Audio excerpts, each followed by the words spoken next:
बहुत ही मस्त कहानी है। तो चलिए जानते हैं क्या है कहानी। कहानी एक बच्चे की है जिसका नाम है रोहन और आज उसका जन्मदिन है। तो उसने अपनी मम्मी से बोला, मम्मा मम्मा मेरा ना पेस्ट्री खाने का मन कर रहा है, तो मुझे कुछ पैसे दे दीजिए, मैं ना पेस्ट्री खा लेता हूँ जाके बाहर। मम्मा ने फटाफट कुछ पैसे दिए और वो लड़का पैसे लेके पेस्ट्री की शॉप पे चला गया। अब पेस्ट्री की शॉप पे गया तो उसका बहुत मन ललचाया, क्योंकि वहाँ पे तो बहुत तरह तरह के केक थे, पेस्ट्रीज थी, आइसक्रीम्स थी, चॉकलेट्स थी। लेकिन उसे एक ऐसी चीज़ पसंद आई जो 125 रुपये की थी। अब जब उसने अपने पॉकेट देखी तो उसमें तो 100 रुपीज़ थे, 25 रुपीज़ कम पड़ रहे थे।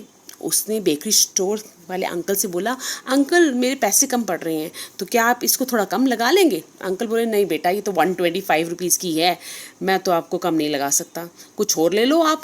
कहता, नहीं नहीं अंकल, मुझे तो यही पसंद है, मैं क्या करूं? तो फिर अंकल ने बोला, ठीक है, फिर आप पैसे लेके आ जाओ, तो फिर मैं आपको दे दूंगा।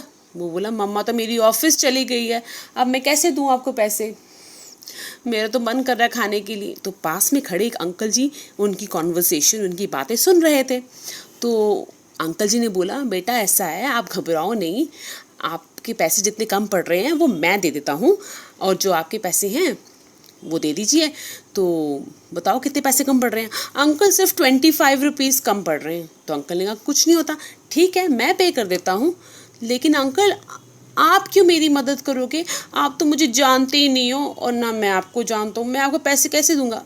अंकल बोले, बेटा घबराने की बात नहीं है, अगर मैं तुम्हें नहीं जानता तो कुछ नहीं होता। आज मैं तुम्हारी मदद कर रहा हूँ, कल को तुम किसी की मदद कर देना।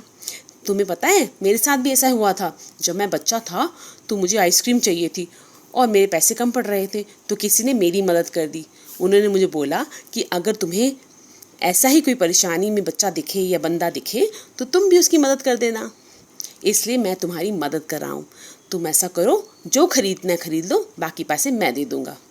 बच्चा बहुत खुश हो गया और उसने धन्यवाद करके अपनी जो पेस्ट्री खरीदनी थी वो खरीद ली और वो वहाँ से चला गया। लेकिन उसने एक आज लेसन, एक बात समझ ली थी कि हमें हमेशा एक दूसरों की मदद करनी चाहिए, तभी तो हम इस संसार को अच्छा संसार बना पाएंगे। आशा करती हूँ आपको मेरी कहानी पसंद आई होगी।